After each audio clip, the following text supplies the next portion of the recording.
முதல் கட்டமா தமிழக வெற்றிக் கழகம் வேட்பாளர் பட்டியல் வெளியிட்டிருக்காங்க. அதுல புஸ்ஸி ஆனந்த் வந்து தீநகர் தொகுதியில் போட்டியிடுகிறார் என்ற ஒரு அறிவிப்பை வெளியிட்டிருக்காங்க.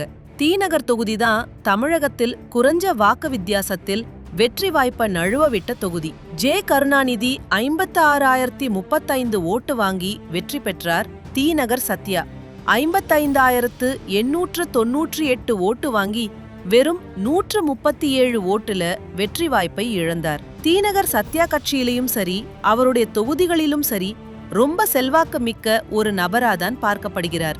அது மட்டும் இல்ல, போன தடவை நம்ம டார்ச் அண்ணன் கட்சி மக்கள் நீதி மய்யம் வேட்பாளர் பழ கருப்பையா 14,567 வாக்குகளை பெற்றிருந்தார். நாம் தமிழர் கட்சி சிவசங்கரி 8,284 ஓட்டு வாங்கியிருந்தாங்க. மொத்த வாக்காளர்கள் எஸ்ஐஆருக்கு முன் 1,54,943.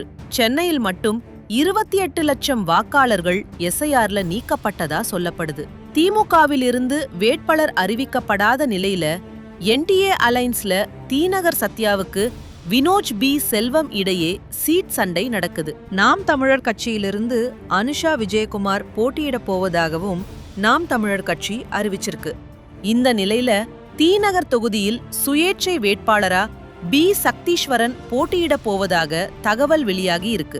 இந்த சக்தீஸ்வரன் என்ற நபர் தீநகர் தொகுதியில் 10,000க்கும் மேற்பட்ட குடும்பங்களுக்கு மாதந்தோறும் பல நலத்திட்ட உதவிகளை தொடர்ச்சியா செய்வதாக சொல்லப்படுது. அதனால இந்த தொகுதியில் போட்டியிட்டால் பிற கட்சிகள் எண்ணி பார்க்காத அளவில் ஓட் வாங்குவார்னு பேசுகிறாங்க.